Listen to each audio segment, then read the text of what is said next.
దగ్గరుండి సహకరించినటువంటి రాజకీయ నాయకుడిని నేను. రాజకీయాలు పక్కన పెట్టి జాతి కోసం పనిచేసిన వ్యక్తిని నేను. ఏది ఏమైనా ఇవాళ అది సాధించుకోవడం ఒకటే సరిపోదు, వర్గీకరణ ఒకటే సరిపోదు. విద్యా ఉద్యోగ అవకాశాలు ఇవాళ మా జాతికి 78 ఏళ్ళ తర్వాత మాకు మొదలు పెట్టబడ్డాయి. ఎంతకాలం ఉంటుందో తెలియదు, కానీ చాలా పీరియడ్ తర్వాత కొన్ని ఏళ్ళ తర్వాత జాతికి ఇవాళ ఉపయోగపడుతున్నాయి రిజర్వేషన్స్. ఏది ఏమైనా ఇవాళ విద్యా ఉద్యోగాలే కాదు, అన్ని రంగాల్లో కూడా మాదిగలకు అన్యాయం జరిగింది. మాదిగలు అమాయకులు.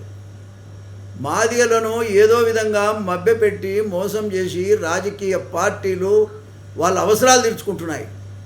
మాదిగ జాతిని మొత్తంగా కూడా బానిసలుగా తయారు చేసినాయి.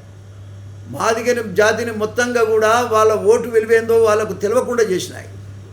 పార్టీలు అన్నీ కూడా మోసం చేసినాయి. కాబట్టే ఇవాళ మాకు ఈ స్థితి దాపురించిందని కూడా ఈ సందర్భంగా నేను తెలియజేస్తా ఉన్నా. ఒక్క మాటలో చెప్పాలంటే అసలు మాదిగలను మనుషులుగానే గుర్తించని పరిస్థితి ఉన్నది ఈ రాష్ట్రంలో, ఈ దేశంలో అని కూడా ఈ సందర్భంగా నేను తెలియజేస్తా ఉన్నా. ఏది ఏమైనా ఒక్క మాట ఈ సందర్భంగా నేను తెలియజేస్తా ఉన్నా.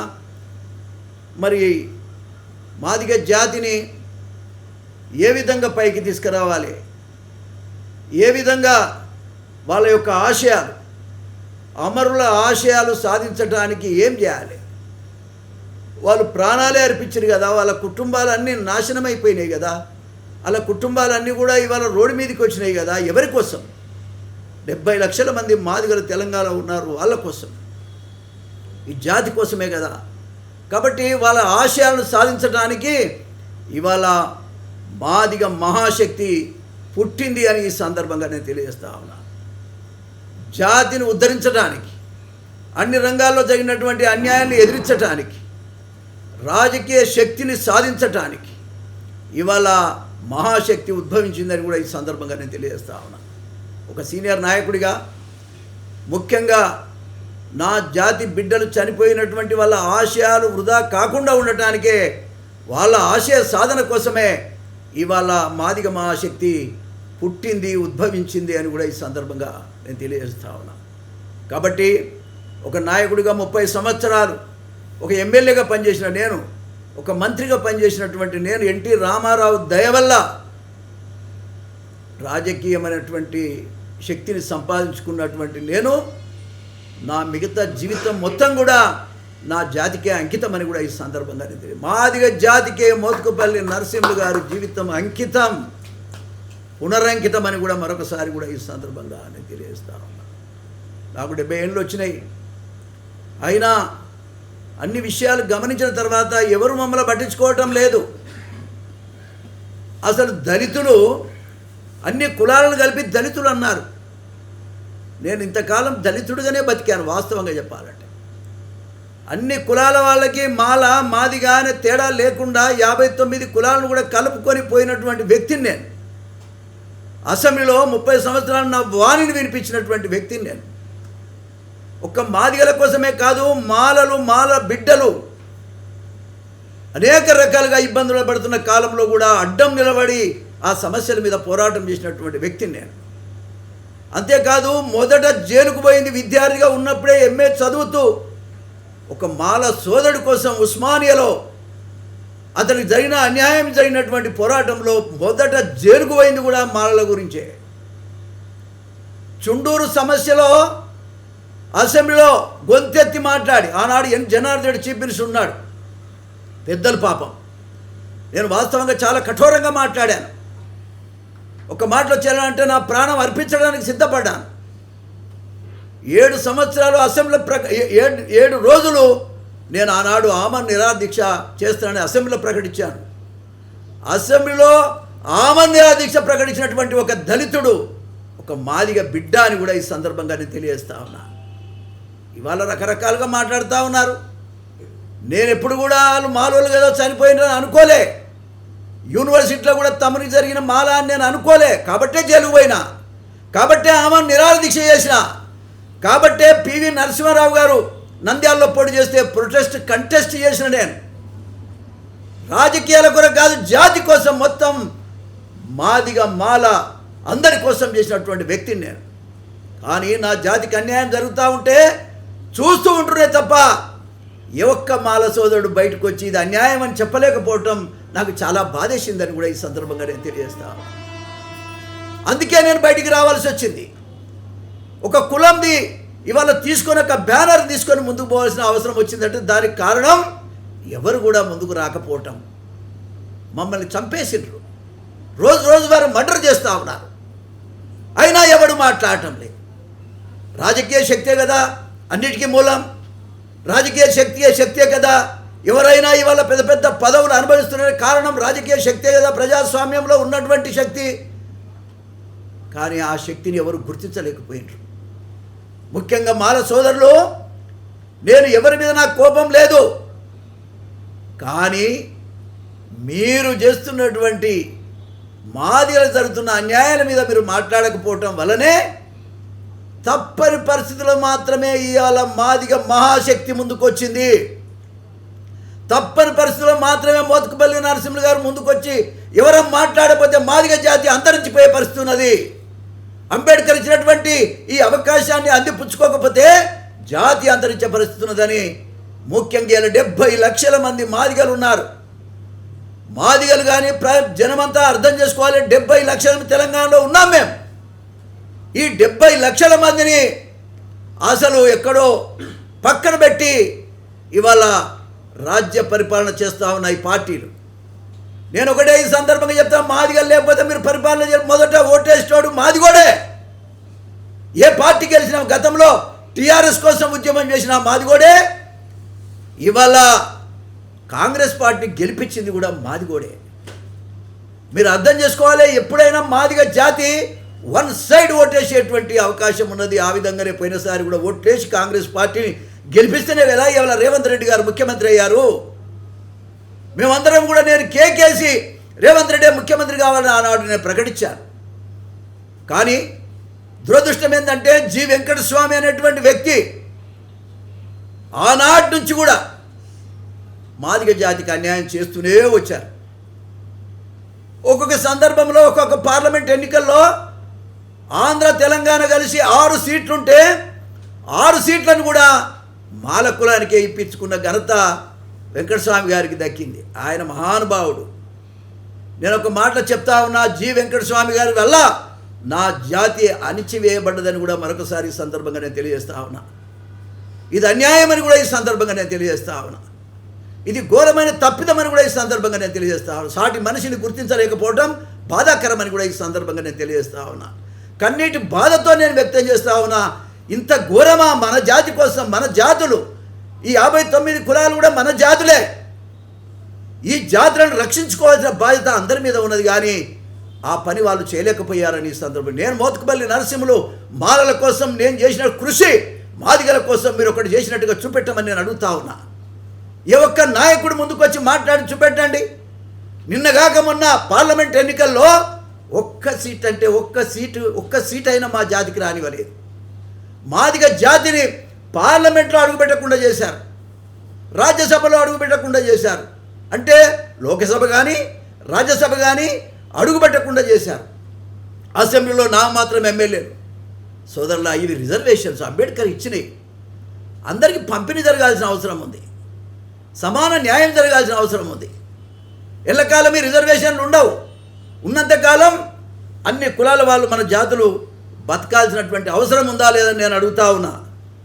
ఇటువంటి పరిస్థితుల్లో ఎంత బాధ ఉంటుందో అందరం అర్థం చేసుకోవాలి. ఇలా పెద్ద పెద్ద సీట్లు ఎక్కి మాట్లాడే నాయకులు మరి పక్క మనిషిని కూడా గుర్తించలేకపోవటం, న్యాయం చేయలేకపోవటం, మీరు లీడర్లు ఎట్లా అవుతారని ఈ సందర్భంగానే అడుగుతా ఉన్నా. మీకు అధికారం ఉందని మీ ఇష్టం వచ్చినట్టు మీరే అనుభవిస్తున్నారు. ఇవాళ ఒక్క మాటలో చెప్పాలంటే బట్టి విక్రమార్క ఇంట్లో 2 సీట్లు, అన్నొక సీటు తమ్ముడొక సీటు, అన్నొక సీటు తమ్ముడొక సీటు.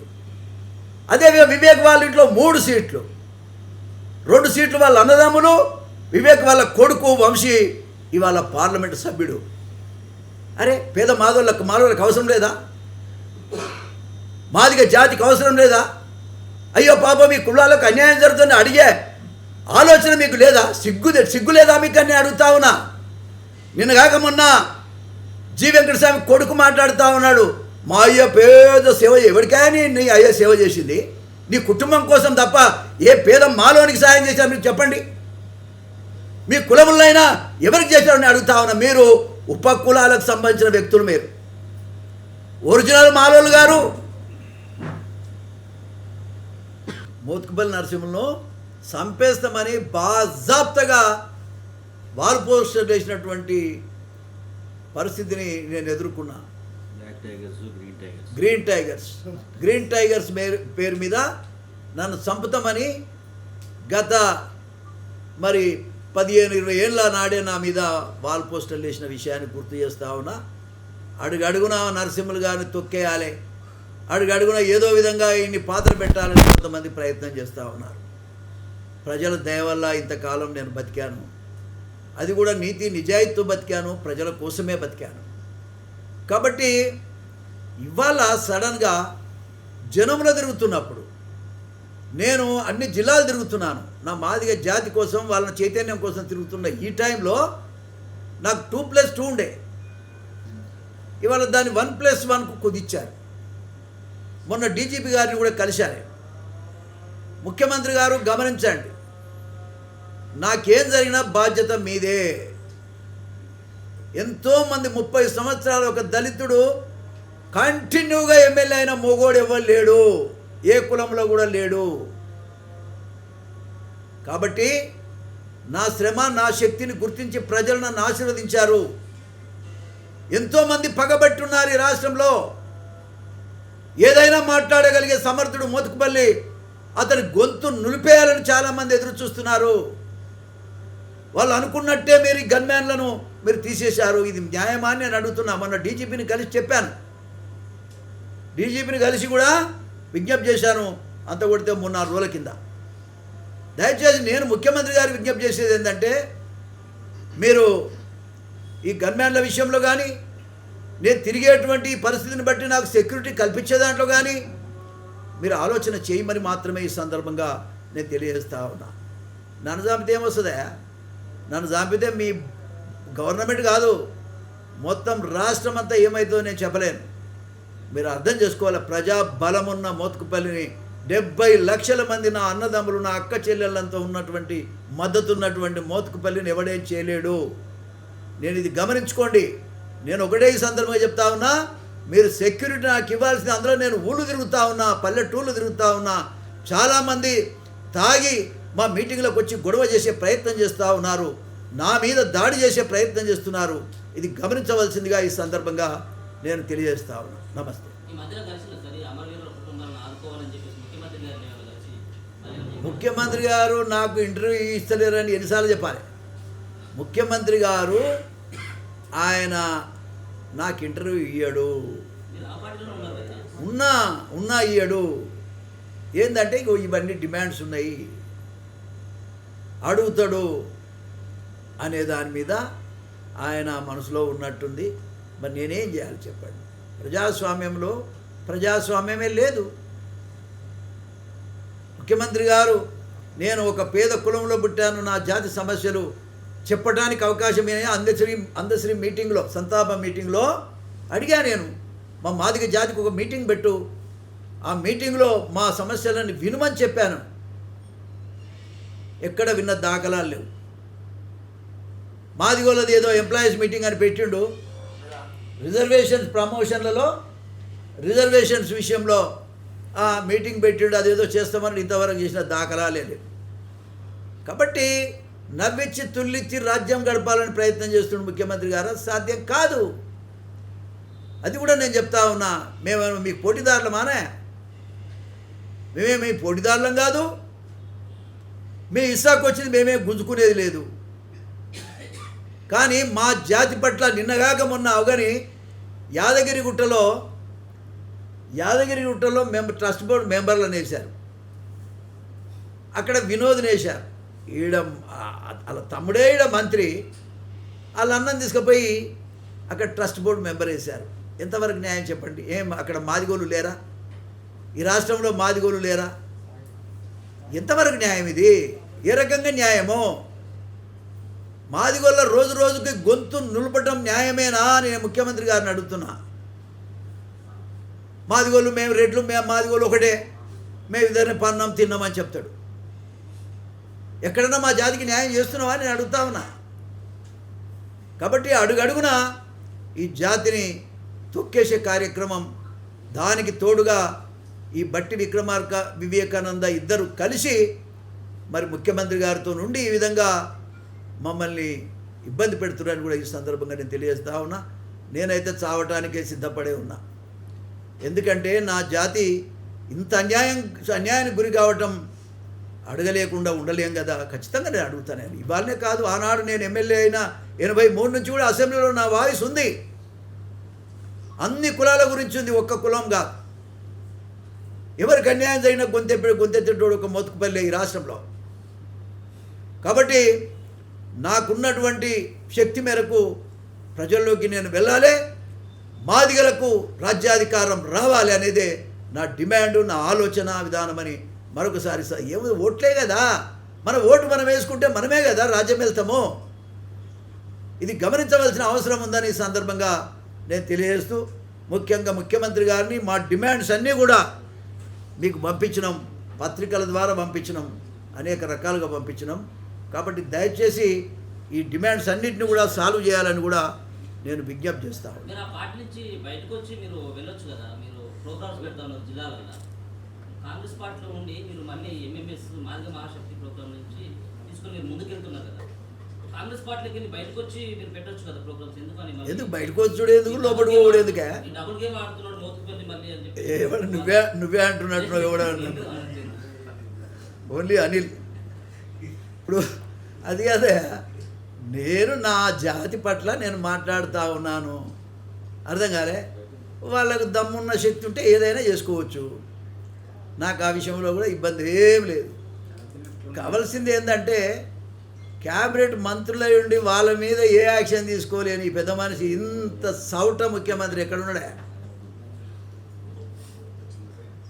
ఏమే క్యాబినెట్ కోడే కూస్తుందా ఈ రాష్ట్రంలో? కరప్టెడ్ ఎవడెవడు అన్ని దుకాణం తెరిచిన అంతా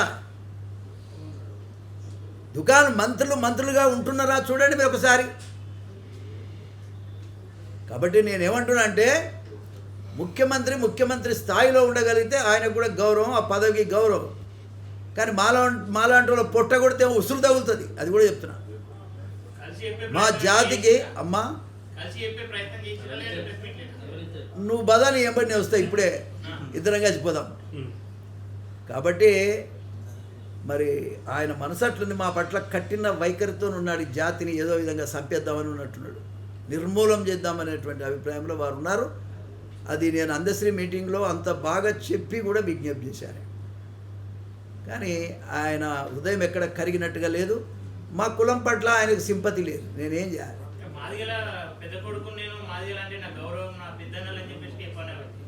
అదే ఇక మాకేమో మాటలు, వాళ్ళకేమో బువ్వ. మందకృష్ణ గారు మాట్లాడట్లేదు, అమరులైనటువంటి ఆ కుటుంబాలను ఆదుకోవాలని చెప్పేసి ముఖ్యమంత్రి కలిసినట్టుగా, లేకపోతే మీరు ఇందాక అన్నారు కదా లీడ్ క్యాప్ సంబంధించిన ల్యాండ్లు అన్యాకృతం అవుతున్నాయని చెప్పి, వీటిపైన ఆయన కూడా ఏం మాట్లాడట్లేదు. వర్గీకరణ కోసం వాళ్ళంతా కూడా చనిపోయారు, మరి వాళ్ళ గురించి ఎందుకు మందకృష్ణ గారు స్టేట్మెంట్ ఎక్కడ కూడా కనబడదు? 5 లక్షల రూపాయలు నేను వర్గీకరణ చట్టమైన అదే రోజు నేను వాళ్ళ ఇళ్ళలో పోతే వాళ్ళు సాగు బతుకులాలు ఉన్నారు. నేను పోయి చాలా బాధపడ్డా. ఎందుకంటే వర్గీకరణ కావాలనే చూస్తున్నాం తప్ప ఇలా కుటుంబాలు ఎట్లున్నాయనేది ఎవడు చూసిన పరిస్థితి లేదు. నేను వాళ్ళ ఇళ్ళల్లో పోయి ఏదేమైతేనేమి కానీ మొత్తంగా 5 లక్షల రూపాయలు వాళ్ళకు మీరు అందరూ చూశారు. మన ఇది ఇక్కడ హోటల్ టూరిజం ప్లాజాలోనే పంపిణీ చేశాను. విషయం ఏంటంటే మనసు ఉండాలి, మనసు ఉంటే ఏదైనా జరుగుతుంది. నేను అనేది ఎవరు మాట్లాడుతున్నారు, ఎవరు మాట్లాడతారు లేరు అనేది కాదు. ఇక్కడ నేనే యాజ్ ఏ మోతుకుపల్లి నరసింహులుగా నా జాతి తరపున నేను నా డిమాండ్స్ను మొదలు పెడతా ఉన్నాడు. ఇది సాల్వ్ చేయాలని గవర్నమెంట్కు విజ్ఞప్తి చేస్తాను.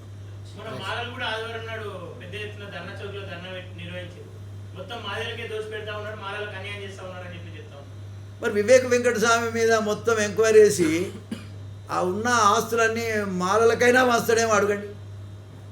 మాది వాళ్ళకి ఎట్లా ఇయ్యాడు ఆయన? మాలలకైనా వంచమనండి. ఎన్ని వేల కోట్లు ఉన్నాయో. ఎవడబ్బా సొమ్మే? నిన్నగాక మొన్న కూడా ఎకరం భూమి ఎక్కడో జీవో తీసుకున్నాను వింటున్నా నేను. 100 ఎకరాలు. ఇది ఎక్కడ న్యాయం? ఈ ముఖ్యమంత్రి ఇట్లా భయపడి భూములని ధారాదత్తం చేస్తున్నాడు.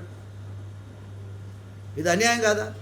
వివేక్ వెంకటస్వామిని అడుగుతా ఉన్నా, ఇప్పటికైనా మీరు మీ భూములు, మీ జాగలు, మీ ఆస్తులు పంపిణీ చేయండి. మాలోళ్ళకి ఇవ్వండి, పేద మాలోళ్ళకి ఇవ్వండి.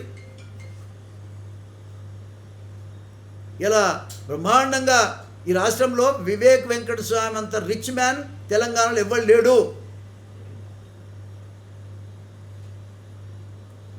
కాబట్టి ఆ స్థాయిలో ఎదిగిందంటే ప్రజల సొమ్ము దోసుకొని తప్ప ఏముంది. రిజర్వేషన్లో వచ్చి అధికారాన్ని ఇష్టం వచ్చినట్టు అనుభవిస్తున్న వ్యక్తి అలా వివేక్ వెంకటస్వామి. ఇది గమనించాలి. నేను ఎవ్వరి మీద కోపం లేదు. మీరు మనుషుల్లాగా బతకమని అంటున్నా.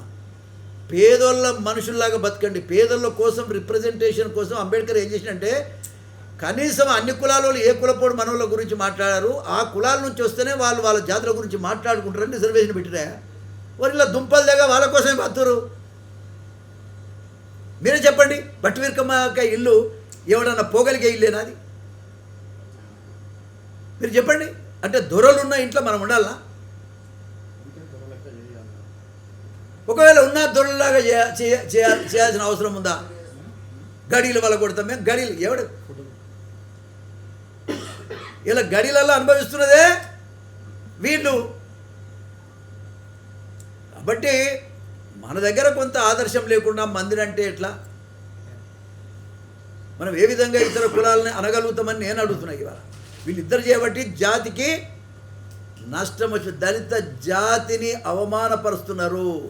వీళ్ళు చేసే ఎదవ పనుల వల్ల ఆ జాతికి చెడ్డ పేరు వస్తున్నది. మాదిగలకు కానీ, మొత్తం దళిత జాతికి కానీ, పేద వర్గాలకు కానీ రిప్రజెంటేటివ్ ఇట్లుంటాడా? ఇదేం దుర్మార్గం అని ఇవాళ ప్రజలంతా ముక్కు మీద ఏలేసుకుంటున్నటువంటి పరిస్థితిని ఈ సందర్భంగా నేను తెలియజేస్తాను. మాదిగ రిజర్వేషన్ పోరాట సమితి వ్యవస్థాపక ప్రధాన కార్యదర్శిని. ఈరోజు మోత్పల్లి నరసింహులు గారి గురించి ముందు మాట్లాడి మిగతా విషయాలు మాట్లాడతాను. ఆయన పేరుకి రాజకీయ నాయకుడైనప్పటికీ లోకానికి వాస్తవానికి ఆయన ఒక పెద్ద ఉద్యమకారుడు. 1991 ఆగస్టు 6వ తేదీ చుండూరులో మాలల మీద రెడ్లు దాడి చేసి చంపేస్తే ఆనాడు ఉమ్మడి ఆంధ్రప్రదేశ్లో చాలా పెద్ద ఉద్యమం వచ్చింది. ఆ ఉద్యమంలో ఎవ్వరూ మాట్లాడలేదు. ఆయన అసెంబ్లీలో ఉండి అసెంబ్లీలో మొత్తం స్తంభింపజేశాడు. అంతటితో ఊరుకోలేదు. రథయాత్ర, చుండూరు బాధితులకు రథయాత్ర వాళ్ళకి న్యాయం జరగాలని చెప్పి రథయాత్ర చేశాడు మొత్తం రాష్ట్రం అంతా. అంతటితో ఊరుకోలేదు. పివి నరసింహారావు గారు ప్రధానమంత్రి. ఆయన నంద్యాల నుంచి పోటీ చేస్తే చుండూరు దళిత బాధితులకు న్యాయం జరగాలని చెప్పి నిరసనగా, ప్రభుత్వాలకు నిరసనగా నంద్యాలలో ఎంపీగా నిరసనగా పోటీ చేసి ఉద్యమం చేశాడు. అప్పటి నుంచే అంటే ఆయన రాజకీయాలలో, అధికార రాజకీయాలలో ప్రజాప్రతినిధిగా, అసెంబ్లీలో సుదీర్ఘకాలం మంత్రిగా, ఎమ్మెల్యేగా కొనసాగుతున్నప్పటికీ ఆయనలో ఉన్నటువంటి ప్రజల పట్ల, ప్రజల సమస్యల పట్ల స్పందించాలి, న్యాయబద్ధంగా వ్యవహరించాలి, ప్రాతినిధ్యం వహించాలి అనేటువంటి తత్వము అధికార సభలు, చట్టసభలు, శాసనసభలో మాత్రమే కాకుండా వెలుపల సమాజంలో కూడా ఆనాటి నుంచే మన సమాజం చూసిందని చెప్పి నేను చెప్పదలుచుకున్నా. అదే స్ఫూర్తిని ఆయన ఈనాటికి కూడా కొనసాగిస్తూ ఉన్నారు. ఎంఆర్పిఎస్ మొదలయ్యి 33 ఏళ్ళు పూర్తి చేసుకొని ఈ రోజుకి 34 ఏడాదిలో ప్రవేశించింది.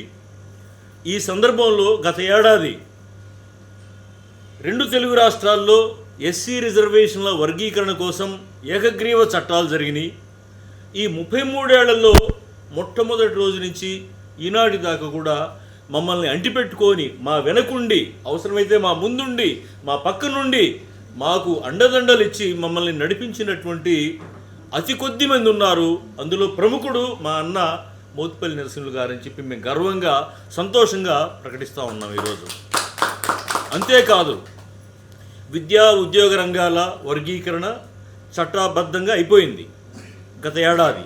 కానీ సంక్షేమ అవకాశాలు, గృహ నిర్మాణము, దున్నుకోవడానికి పొలాలు, భూములు, సంక్షేమ పథకాలు, స్వయం ఉపాధి పథకాలు, ఇటువంటివన్నీ కూడా ఈ ప్రభుత్వం ఆపిపెట్టినటువంటి పరిస్థితుల్లో, అట్లాగే అధికార పార్టీ దగ్గర నుంచి ప్రతిపక్ష పార్టీల దాకా అన్ని పార్టీల్లో మాకు మాదిగ కులానికి సరి అయినటువంటి నిష్పత్తి ప్రకారం ప్రాతినిధ్యాలు లభించినటువంటి ఈ పరిస్థితుల్లో నేనున్నాను, అవసరమైతే మరొకసారి ఉద్యమం చేసి ఇక్కడి నుంచి మళ్ళీ ప్రాతినిధ్య హక్కుల్ని కాపాడుకుందాము, సాధించుకుందాం అనేటువంటి ఉద్దేశంతో ఆయన మాదిగ మహాశక్తి పేరుతో మళ్ళీ తెలంగాణ రాష్ట్రంలో ఒక ఉద్యమాన్ని కొనసాగింపజేయటం అనేటువంటిది మేము స్వాగతిస్తున్నాము, చాలా సంతోషపడుతూ ఉన్నాము.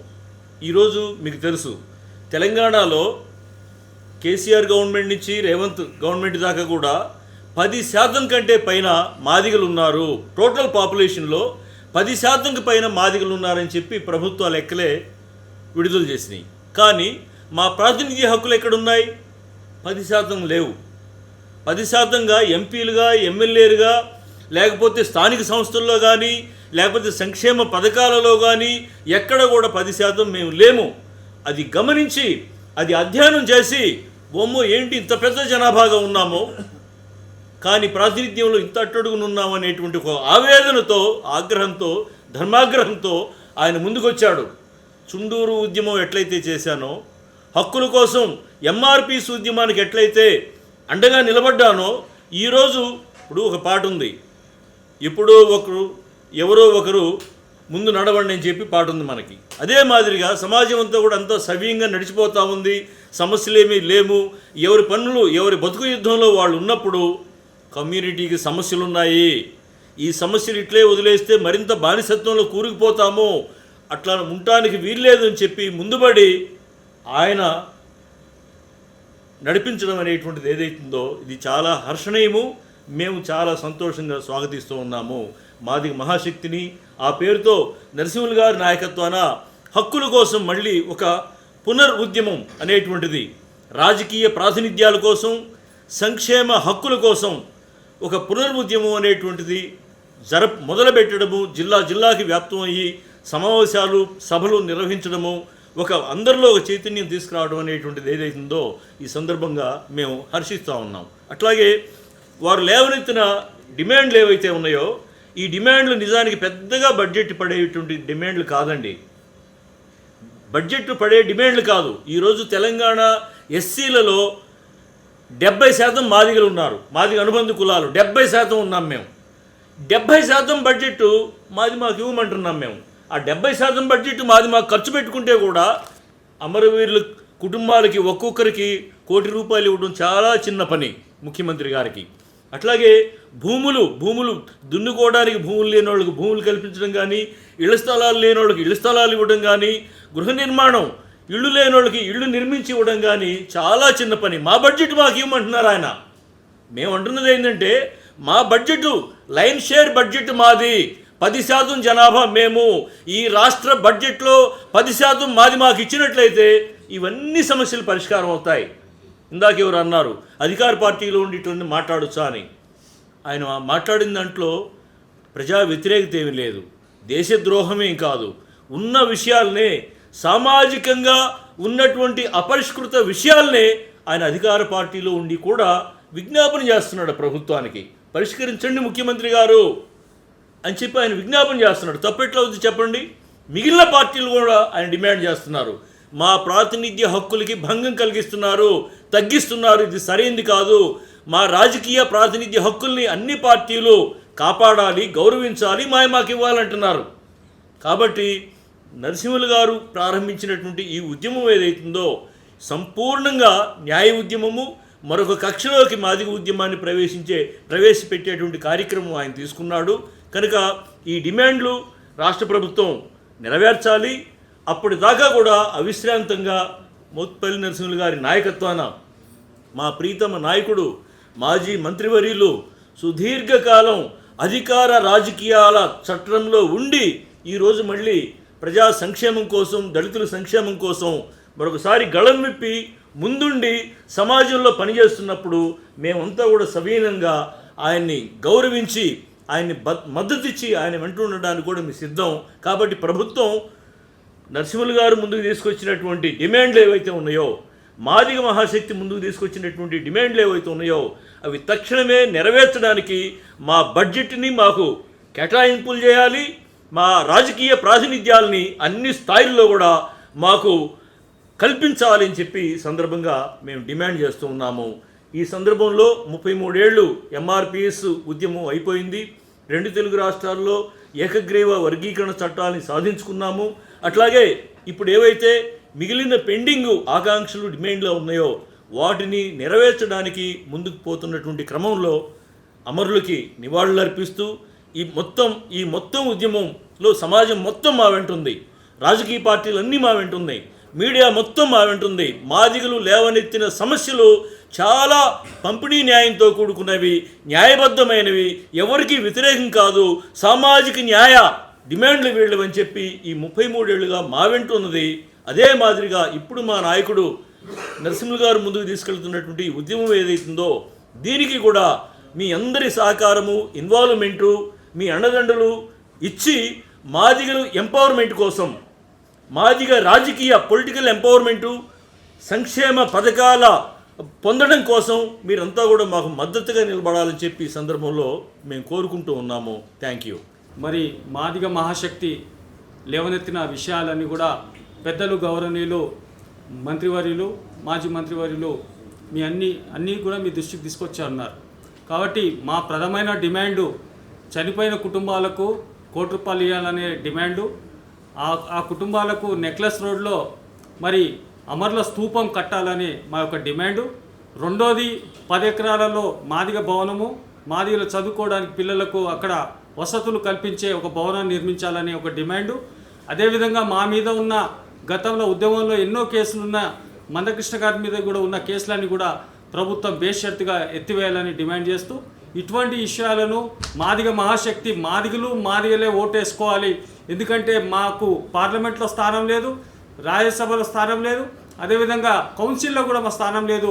నామినేట్ పోస్టులు కూడా మా జనాభా నిష్పత్తి ప్రకారంగా మాకు నామినేట్ పోస్టులు కూడా పార్టీలో ఉన్న వాళ్ళకు రావట్లేదు. కాబట్టి ఇవన్నీ విషయాల మీద ముఖ్యమంత్రి గారు దీన్ని ఆలోచించాలి, అధిష్టానం ఆలోచించాలి. లేని పక్షంలో ఎంఎంఎస్ రేపు పెద్ద ఎత్తున కూడా ఉద్యమాన్ని తలబెట్టబోతుంది. వేల సంఖ్యలలో కూడా ప్రభుత్వం మీద నిరసన తెలియజేయడానికి కూడా మాదిగ మహాశక్తి పూర్తిగా సంపూర్ణంగా ముందుకెళ్తుంది.